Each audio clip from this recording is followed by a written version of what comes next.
येते किंवा आपल्या काही निधी मागायचा असतो त्यावेळेस जे मागील आपले आमदार होऊन गेलेले आहेत त्यांना धड मराठी कळतही नाही आणि आपल्या व्यथा त्यांना मराठीत मांडता येत नाही। त्यामुळे पाहिजे तो विकास आपला उल्हासनगरचा आतापर्यंत झालेला नाही आणि हा उल्हासनगरचा विकास रखडलेला बघूनच माननीय भगवान भालेराव साहेबांनी उल्हासनगरची धुराई आपल्या हातामध्ये सांभाळलेली आहे आणि आपल्या सर्वांच्या सहकार्याने ती आपल्याला उपतालुका प्रमुख विवेकजी गंभीरराव साहेब आपण देखील या ठिकाणी मार्गदर्शन करावं। तुमचं सार्थकी लागेल। महाराष्ट्र सैनिक हा एक निष्ठावान कार्यकर्ता आहे। सन्माननीय भालेराव साहेब हे यांचं मूळगाव मुरबाड आणि मुरबाडवरून 12 वर्षापूर्वी उल्हासनगर मध्ये आलेला माणूस ज्याला 100 लोकही ओळखत नव्हती, पण या 12 वर्षात आज उल्हासनगर विधानसभेचा नियोजनबद्ध विकास करू अशी मी तुम्हाला ग्वाही देतो। कारण की आजपर्यंत पेपरावरती करोड रुपये निधी या महाराष्ट्र शासनाचा या उल्हासनगर शहरामध्ये आला, पण त्याचा व्यवस्थित कुठे उपयोग झालेला दिसत नाही। फक्त जे आमदार आहेत, जे खासदार आहेत, त्यांचाच विकास कुठे आपल्याला झालेला दिसला। तर मी तुम्हाला सर्वांना एकदा विनंती करतो आणि येता तुमची रजा घेतो, कारण की काही क्षणातच माननीय राजसाहेब ठाकरे या व्यासपीठावरती येतील। त्यापूर्वी आमचे मनसेचे फिक्स आमदार इथून जे होणार आहेत भगवान भालेराव, त्यांचे अनमोल विचार आपण ऐकावेत अशी मी तुम्हाला विनंती करतो। मी सन्माननीय भगवान भालेराव साहेबांना विनंती करतो। गेली 35 वर्ष सातत्याने कालानी आणि आयलानी अशीच लढत आहे। एकीकडे कालानी 25 वर्ष राज्य करतो आणि दुसरीकडे आयलानी 10 वर्ष राज्य करतो आणि आता कालानीने सांगितलं की आम्हाला स्वराचं परिवर्तन करायचंय। मग 25 वर्ष तुम्ही काय करत होता हा प्रश्न विचारण्याची आताची वेळ आलेली आहे। माझ्या कार्यकर्त्यांना विनंती आहे, सगळ्यांनी शांततेचं सहकार्य करा, पाणी वाटप शांततेने करा। म्हणजे तुम्हाला परिवर्तन कोणतं करायचं आहे? फक्त त्यांना परिवर्तन करायचे। आमच्या गुंडेशाहीचा आतागिरी 5 वर्ष गुंडेशाही करता आली नाही म्हणून आम्हाला निवडून द्या आणि आम्हाला उल्हासनगर मध्ये परत एकदा सत्र चालू करायचं आहे। लोक अजूनही मंगळवार दिसायला नाहीये, त्यांनी विचार करायला पाहिजे। एक उमेदवार निवडणुकीला उभा राहतो आणि खुलेआम सांगतो माझ्या वडिलांच्यावर 54 गुन्हे आहेत, माझ्यावर 22 गुन्हे आहेत। म्हणजे गुन्हेगारी ही काय अभिमानास्पद गोष्ट आहे का? आणि लोकांच्यासाठी आम्ही केलं। अहो तुम्ही 307 सारखे गुन्हे, अनेक मोठे गुन्हे तुम्ही का लोकांच्यासाठी केलेत? दादासारखे तुमच्यावर गुन्हे एका लोकांच्यासाठी केलेत। तुमची स्वतःची प्रतिष्ठा राखण्यासाठी तुम्ही गोरगरीब जनतेला मारलेला आहे। ही उल्हासनगरची जनता कधी विसरणार नाही।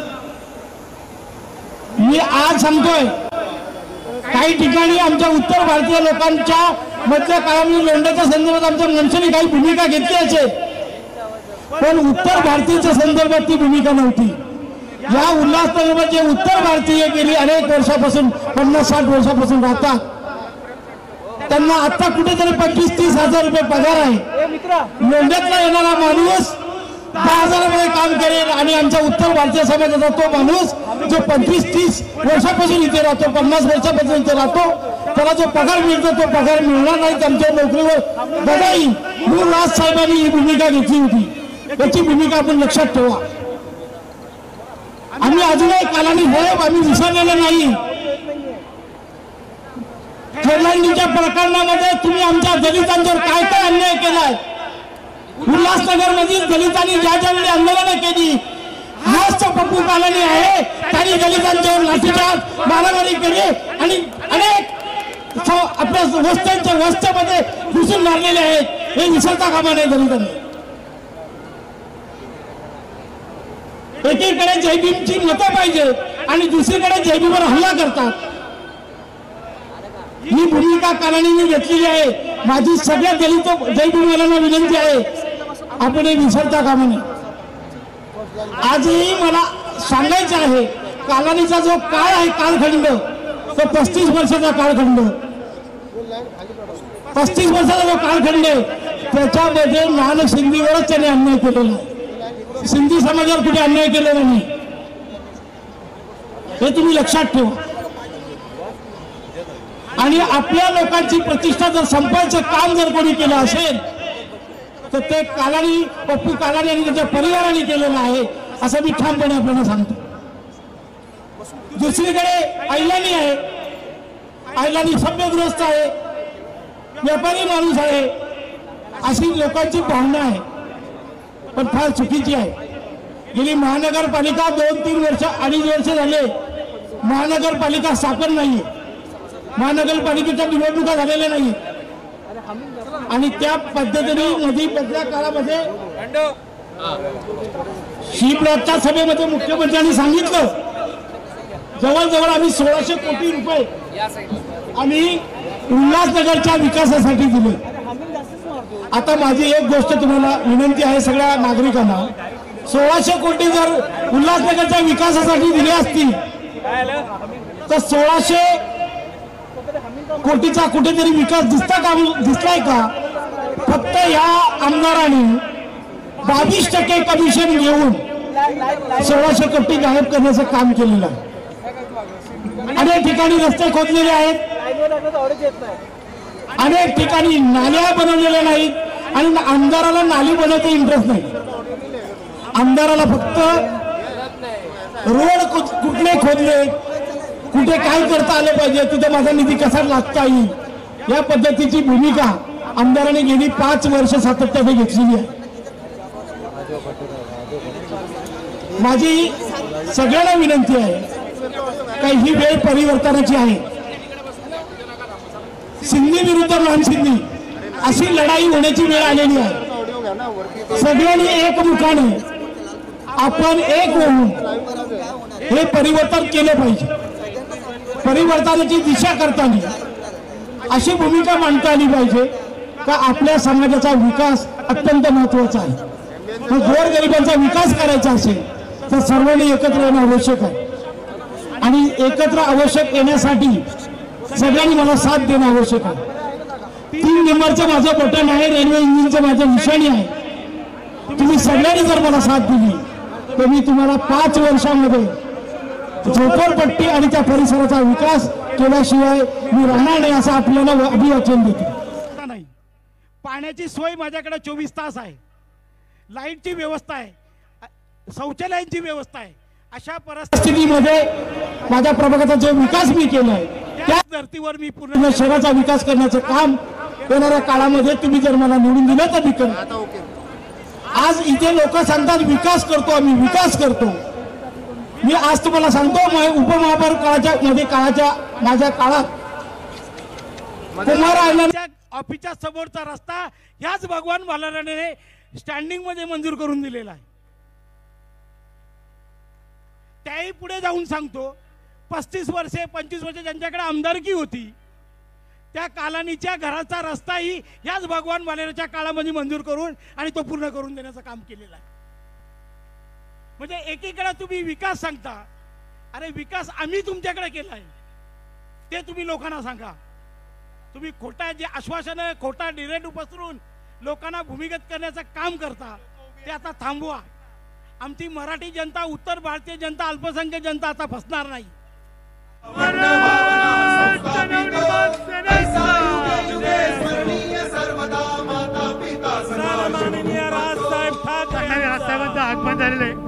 सन्माननीय राजसाहेब ठाकरे यांचं या ठिकाणी आगमन झालेलं आहे. हृदय सम्राट सन्माननीय राजसाहेब ठाकरे यांचं आगमन झालेलं आहे. हिंदू जननायक सन्माननीय राजसाहेब ठाकरे यांचं आगमन या ठिकाणी झालेलं आहे.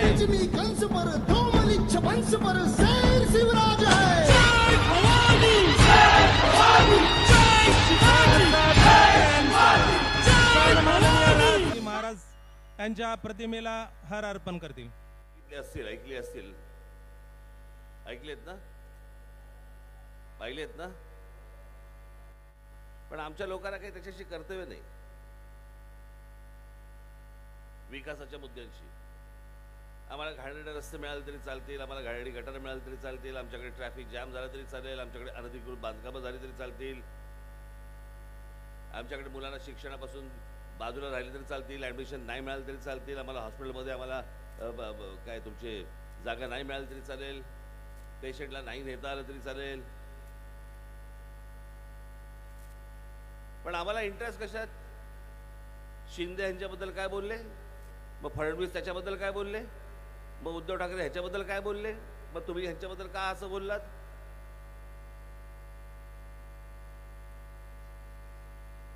निवडणुका म्हटल्यानंतर आपण एकमेकांवरती टीका टिप्पणी करतो वगैरे सगळं ठीक आहे, पण तुमचा प्रश्न विचारण्याचा मुख्य मुद्दा हा कसा असू शकतो?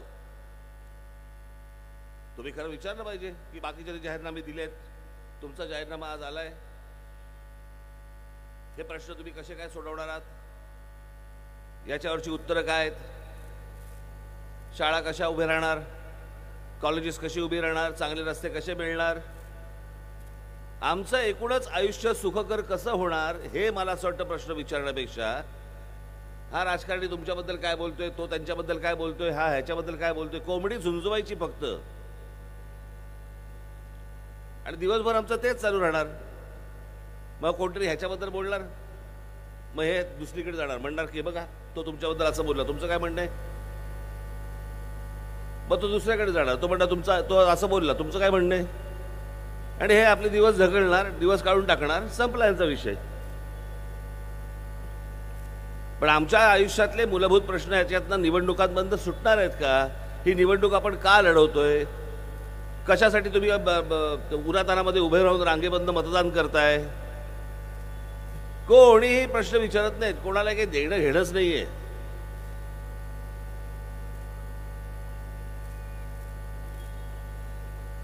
मी खरं तर आज तुमचं फक्त दर्शन घेण्यासाठी म्हणून मी इथे येणार होतो, यांनी सभाच लावली.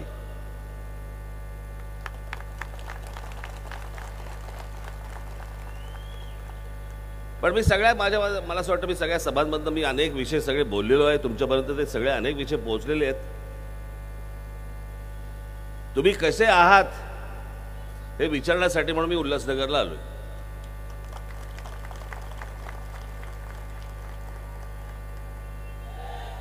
मी काय फारसं लंबचौडं भाषण देण्यासाठी करण्यासाठी म्हणून मी इथे आलेलो नाही. मी तुम्हाला फक्त एवढीच एक गोष्ट सांगण्यासाठी म्हणून आलेलो आहे, युती किंवा आघाडी मला हा पक्ष नको म्हणून मी यांना मतदान केलं, तर हा निवडून आल्यावर ह्यांच्याबरोबर जाऊन बसला. अरे गधड्या, मग मी ह्यालाच केलं असतं ना मतदान. मी तू ह्यांच्या विरोधात आहेस म्हणून मी तुला मतदान केलं, तू ह्यांच्याबरोबर जाऊन बसलास. हा तुम्हाला तुमच्या मताचा अपमान नाही का वाटत? तुम्ही ज्यांच्यासाठी म्हणून तिथे उन्हातानामध्ये उभं राहायचं आणि उन्हातानामध्ये उभं राहून तुम्ही मतदान करायचं, आणि नंतर तो माणूस किंवा तो पक्ष उठतो आणि दुसऱ्या पक्षांबरोबर जाऊन बसतो. तुम्ही निवडून दिलेले आमदार उठतात, विकले जातात आणि दुसऱ्या पक्षावर जाऊन बसतात. तुम्ही सहज मोफत म्हणून दिलेलं एक मत हे करोडो रुपयाला विकलं जातं नंतर, हा तुमच्या मताचा अपमान नाही?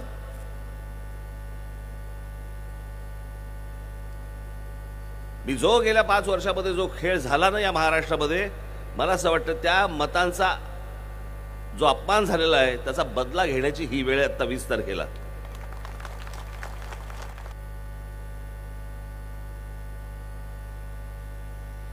आज मी हीच गोष्ट फक्त तुम्हाला सांगण्यासाठी म्हणून मी आज इथे इथपर्यंत आलो. खरं तर मला तुमच्याशी भेटून बोलायचं होतं, माईकवरून बोलायचं नव्हतं. मला तुमचं म्हणणंही मला ऐकून घ्यायचं होतं. हे कसं होतं, हे आपलं एकतर्फीच होऊन जातं मन की बात.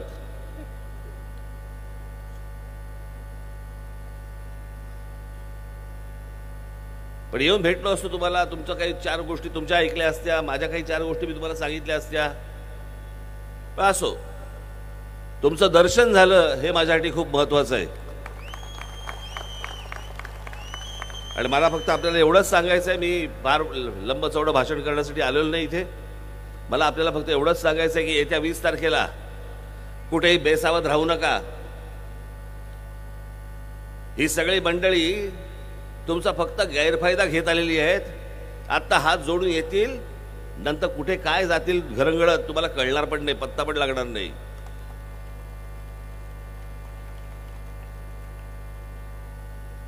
आमच्या उमेदवारामध्ये नाव त्याचं भगवान आहे.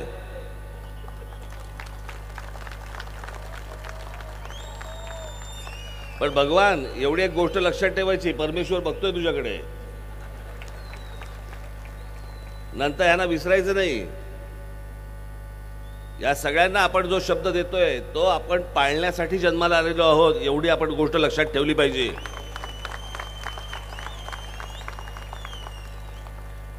म्हणून माझ्या सर्व माता भगिनींना, बांधवांना माझी विनंती आहे की येत्या 20 तारखेला कुठेही बेसावध राहू नका, कुठेही गाफील राहू नका. गेल्या 5 वर्षामध्ये तुमच्या मताचा जो अपमान झाला आहे तो विसरू नका. जो महाराष्ट्राच्या संपूर्ण राजकारणाचा खेळखंडोबा झालाय विसरू नका. हे सगळे धंदेवाईक जे सगळे उभे आहेत समोर, उद्या निवडणुकीच्या तोंडावरती शेवटचे 2 दिवस पैसे फेकून मारतील, पैसे वाटतील, नक्की घ्या.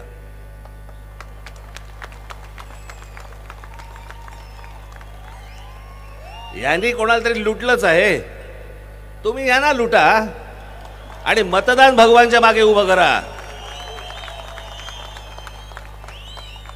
आणि म्हणून येत्या 20 तारखेला आपण फक्त भगवानच नाही, संपूर्ण माझ्या महाराष्ट्रामध्ये जिथे इथे महाराष्ट्र नवनिर्माण सेनेचे माझे उमेदवार जिकडे उभे असतील त्या सर्व उमेदवारांना आपण येत्या 20 तारखेला रेल्वे इंजिन या निशाणीवरती बटन दाबून आपण सर्वांना प्रचंड प्रचंड प्रचंड मताने आपण विजयी करावं असं एक आवाहन करतो. आणि तुर्तास आपली